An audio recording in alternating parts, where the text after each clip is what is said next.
Assalamualaikum warahmatullahi wabarakatuh. Apa kabar anak ustazah? Semoga semuanya dalam keadaan yang sehat sehingga dapat belajar dengan baik dan lancar. Nah, sebelum kita belajar, alangkah baiknya kita mengucapkan basmalah, bismillahirrohmanirrohim. Oke, hari ini kita sudah memasuki tema 2H, keselamatan di rumah dan di perjalanan. Nah, ada aturan yang harus kita lakukan agar kita selamat di rumah. Apa saja aturannya? Yang pertama yaitu menggunakan benda seperti alat elektronik. Nah, kita bisa menggunakan benda sesuai dengan aturannya. Nah, alat elektronik itu contohnya seperti setrika, kemudian kipas angin. Nah, ketika kita menggunakan alat elektronik, kita harus menggunakannya atau kita harus menyentuhnya dengan tangan yang kering. Jangan menyentuh alat elektronik dengan tangan yang basah. Misalnya, anak ustazah mau mencolokkan kipas angin. Anak ustazah harus pastikan kalau tangan anak ustazah itu tidak basah agar itu tidak membahayakan diri antum. Nah, anak ustazah bisa baca di halaman 4, itu ada contoh penggunaan alat elektronik dengan aturannya. Oke, yang kedua yaitu aturan di kamar mandi.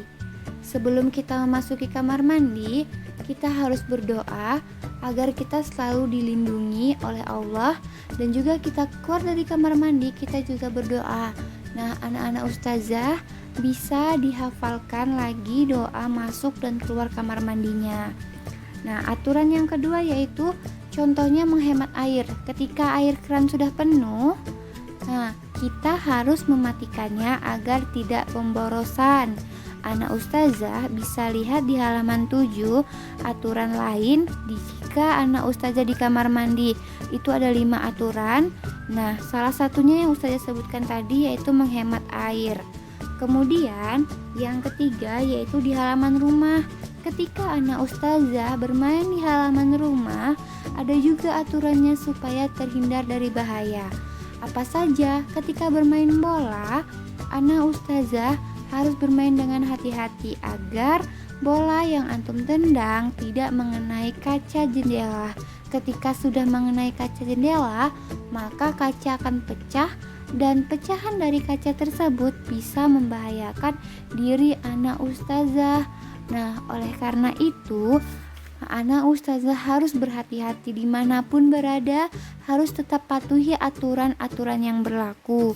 Anak ustazah bisa baca di halaman 11, itu cerita tentang Raka yang bermain bola dengan teman-temannya. Nah, kemudian untuk tugas hari ini, anak ustazah salin di buku tulis apa saja aturan yang ada di rumah itu dalam menggunakan alat elektronik, di kamar mandi dan juga di halaman rumah. Anak ustazah tuliskan masing-masing 2 aturannya, kemudian anak ustazah kerjakan. Ayo beraktivitas pada halaman 7. Nah, semoga anak ustazah ketika setelah mempelajari ini tidak hanya dipelajari, melainkan diterapkan dan juga dilakukan di kehidupan anak-anak ustazah agar kita terhindar dari bahaya dan selalu selamat. Oke, hari ini sampai sini pembelajaran tentang aturan yang ada di rumah untuk keselamatan diri kita. Ustazah akhiri dengan wabillahi taufiq wa hidayah. Assalamualaikum warahmatullahi wabarakatuh.